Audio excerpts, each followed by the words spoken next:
Assalomu alaykum azizlar. Demak, Istanbul Turkcha kitobimizni B1 daraja unitdan oxiriga kelgan edik. B1 birinchi unitdan oxiriga kelgan edik. Kitobning oxirida nelar o'rgandik degan qismi bor. Ya'ni nimalar o'rgandik, mavzuga oid bo'lgan takrorlash qismi. Keling, mana shu qismini birgalikda bajarib ko'ramiz.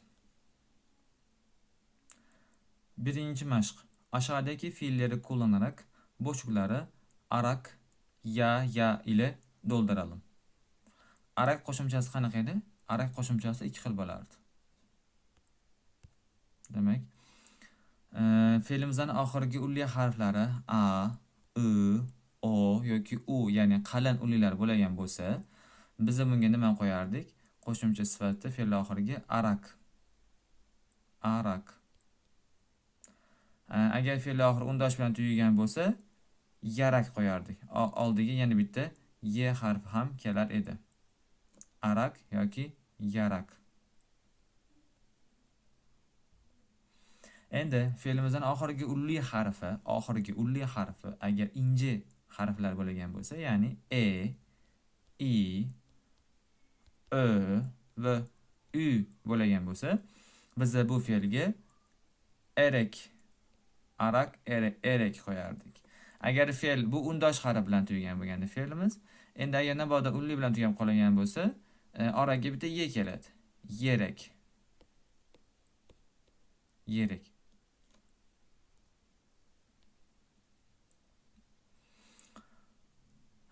Ya ham xuddi shunaqa. Ya yoki ye ham bo'lishi mumkin. Fe'lga qaraymiz.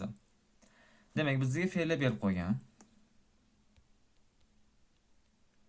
Yenmek, etmek, görmek, vermek, konuşmak.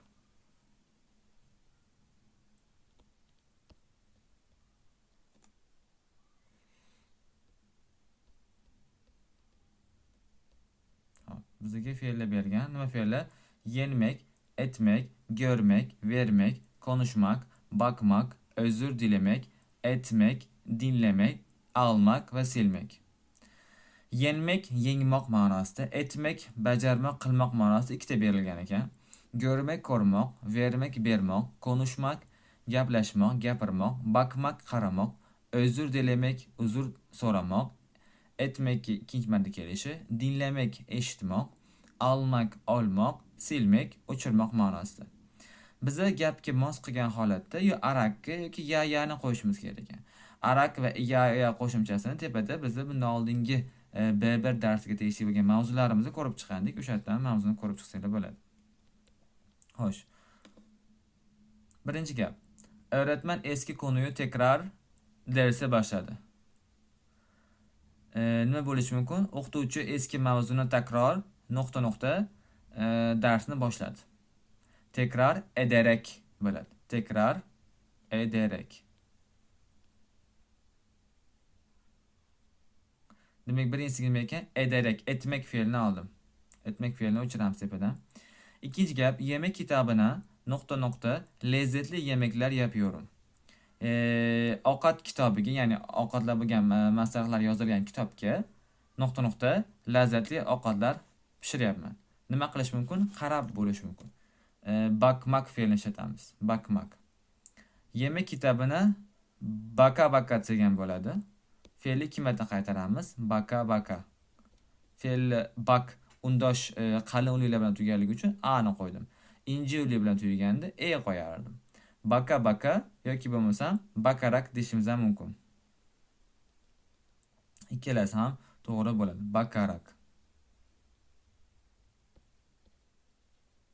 Bakarak. Qarab degan ma'noda beradi. Güzel günleri hayal uyudu.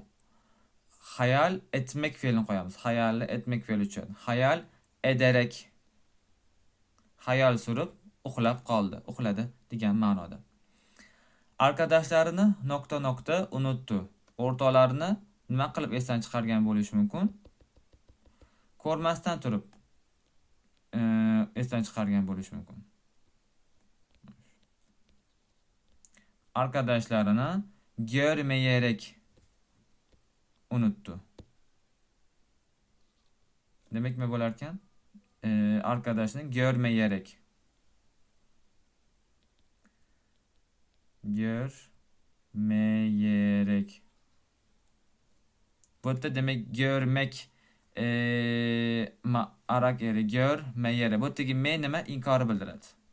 Ulli bilan tugaganligi uchun fe'limiz oraga nima bitta y harfi keldi. Arkadaşlardan borç nokta parasız kaldı. Borç bilan vermek fe'li keladi. Vermek fe'li. Borç vererek qarz berib vererek parasız kaldı. Yani pulsiz qolib ketdi. Qarz berib o'zi pulsiz qolib ketdi degan ma'noda. Keyingi gap. Xo'sh. 6-inchisi müzik nokta spor yaptı. Müzik dinlemek fe'li tushadi. Müzik dinleyerek ne yaptı? Spor yaptı. 7. cümle. Adam bir hata yaptı ve oradan ayrıldı. Özür dileyerek. Özür dileyerek. Uzr so'ragan holatda u yerdan ketdi. Bir odam xato ish qildi va u yerdan uzr so'ragan holatda ketdi. 7. gap, 8. gap turkcha unutdi. Nima deb unutgan bo'lish mumkin turkchasini? Türkçe unuttu. Yenmek, etmek, görmek, vermek, konuşmak. Konuşmayarak deymiz. Gaplashmasdan turkchasini unutdi. Gaplashganda turkchasini rivojlantirgan bo'lardi. Nima derkanmiz? Konuşmayarak. Inkorda qilamiz. Fe'limizni inkor holatiga olib kelishimiz kerak. Konuşmayarak. Hop, bu joyni qisqaroq qilamiz. Konuşmayarak.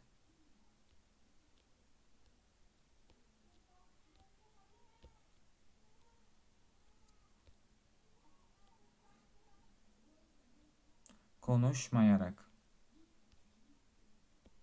Konuş.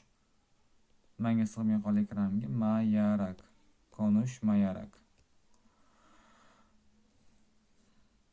Keyingisi. Toz ve camları yeni evine pırıl yaptı.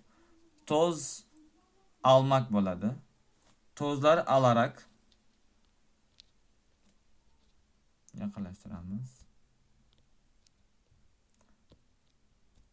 Toz alarak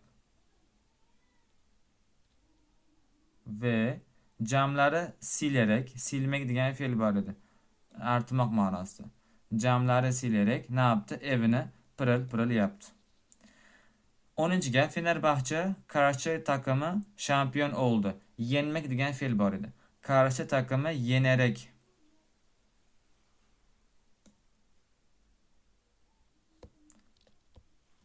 Yenmek fe'li bor. Mana bu yenmek fe'li.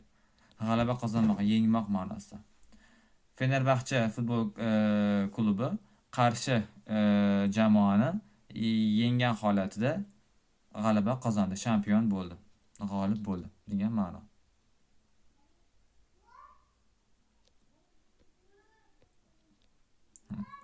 İkinci mashqimiz nima ekan? Aşağıdaki cümleleri can zarfini kullanarak yeniden yazalım.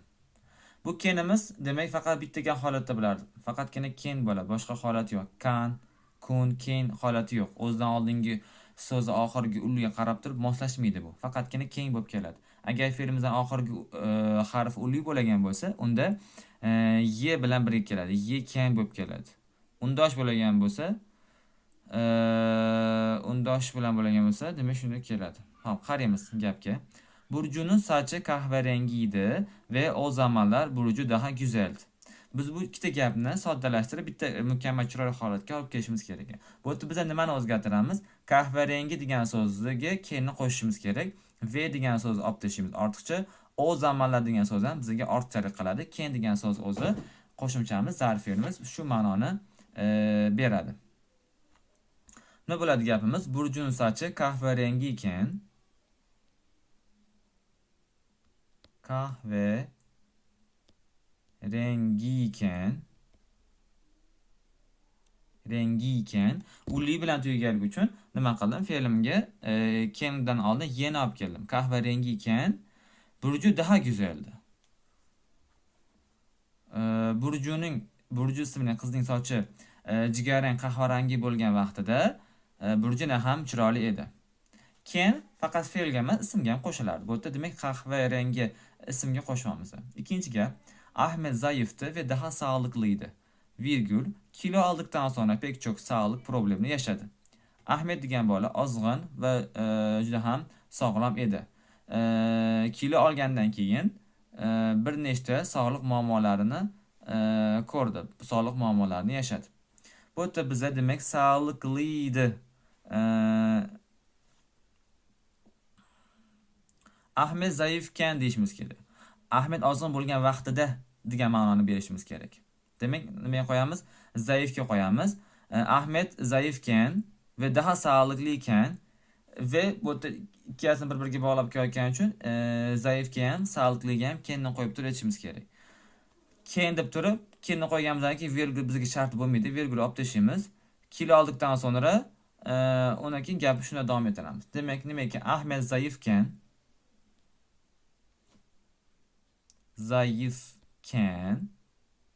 ve sağlıklıyken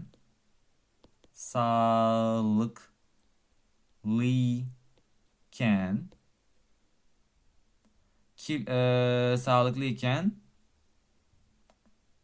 ne yaptı? Ahmet zayıfken ve daha yok, cümleni demek noto'g'ri bajardik. Bu yerda nima bo'lish kerak edi? Faqat zayıfga tushish kerak edi. Zayıfken neydi? Daha sağlıklıydı. Ahmet zayıfken sağlıklıydı. Daha degan so'z kerak emas, va degan so'z ham kerak emas. Zayıfken sağlıklıydı. Kilo aldıktan sonra pek çok sağlık problemi yaşadı. Zayıfken daha sağlıklıydıdan virgül turaveradi. Faqat bu yerda bizda o'zgarayotgan narsa nima bor? Zayıf degan so'zga ken degan qo'shimchamiz qo'shilyapti va daha degan so'zlari olib tashlaymiz. Ular bizga kerak emas. Ben duştaydım. O zaman telefon çaldı. Ben duştayken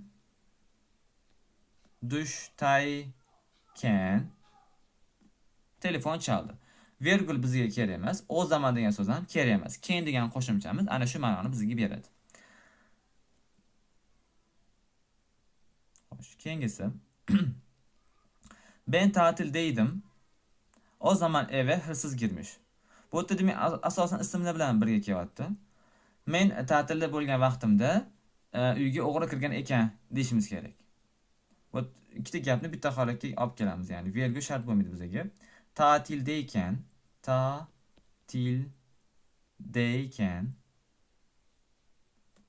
virgül qo'ymayman. Eve hırsız girmiş deb davom ettiramiz. Virgül ve o zaman degan so'z bizga kerak bo'lmaydi. Torunlarımla birlikteyim ve gözüm hiçbir şey görmüyor. Nevralarimla birgaman ve ko'zim hech narsani ko'rmayapti. Nima deymiz? Torunlarimla birlikteyken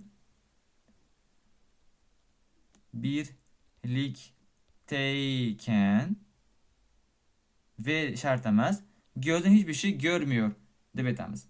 Nima uchun ko'z hiçbir şey görmüyor? Ya'ni ko'zim faqat bolalarimda, nevaralarimda bo'ladi degan ma'noda aytmoqchi bu yerda. Demak, bu yo'li tushunarli bo'ldi degan bitaman. 3-mashqimiz va shu bilan unitamiz tugaydi. Unita oxirida so'zlarimiz bor, keyin ikkinchi unitaga o'tiladi. 3-mashq aşağıdaki bo'shliqlarni d va iordu ile tamamlayalım. D nima zamon edi? Belirli geçmiş zaman qo'shimchasi edi. Belirli geçmiş zaman yoki görülen geçmiş zaman deb ham aytiladi. Buni qo'shimchalari qanaqa edi? 8 ta edi. D, di, du, du. D'ni t'ga o'zgargan holati bor edi. Unda nima bo'lardi? T, ti, tu va tu bilan birga kelardi. Iordu nima edi? Iordu bo'lgan bo'lsa, ior şimdiki zaman va du geçmiş zamanın qo'shilgan holati, ya'ni şimdiki zaman hikoyasining qo'shimchasi edi. Şimdiki zaman hikoyasi bilan o'tgan zamonni bir-biridan ajratishimiz uchun bizga mashq bergan ekan. Ko'rib chiqamiz. Dün gece uyuyordum, uxlayotgan edim. Iorda qachon kelardi? O'tgan zamonda ma'lum bir vaqt davomida davom etgan ish harakatlarga nisbatan kelgan qo'shimchamiz şimdiki hozirgi zaman hikoyasining qo'shimchasi edi. Demak, nima bo'ladi? Düngechi uyuyordum. Uyuyordum. Nokta. Bir su sesi ile uyandım. Bu etki fakat o'tgan zaman o'zi bo'ladi. Yataktan kalkıp sesi takip ettim.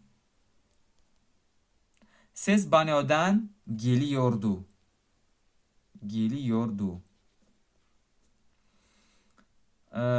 Banyonun kapısını açıyordum bo'lmaydi. Açtım bo'ladi.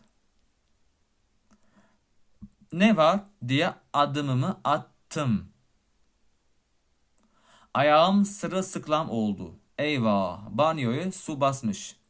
Şöhbenin vanası patlamış. Vanadan su fışkırıyordu. Fışkırıyordu koyamız. Fışkırıyordu. Su otilayotgan edi. Fışkırıp su toshayotgan edi. Tuvalet kağıtları, deterjanlar, kirli çamaşırlar, bütün eşyalar ıslaktı. Hemen dışarı çıkıyordum deymiz mi? Yok. Çıkıyordum tushmaydi bu gapga. Çıktım. Evin vanasını kapatıp evdeki bütün suyu kestim. Bütün gece banyodaki suyu boşalttım. Hammasi o'tgan zamanda. Ve banyoyu temizledim. Sabah işe gidemedim. Hemen bir tesisatçı aradım.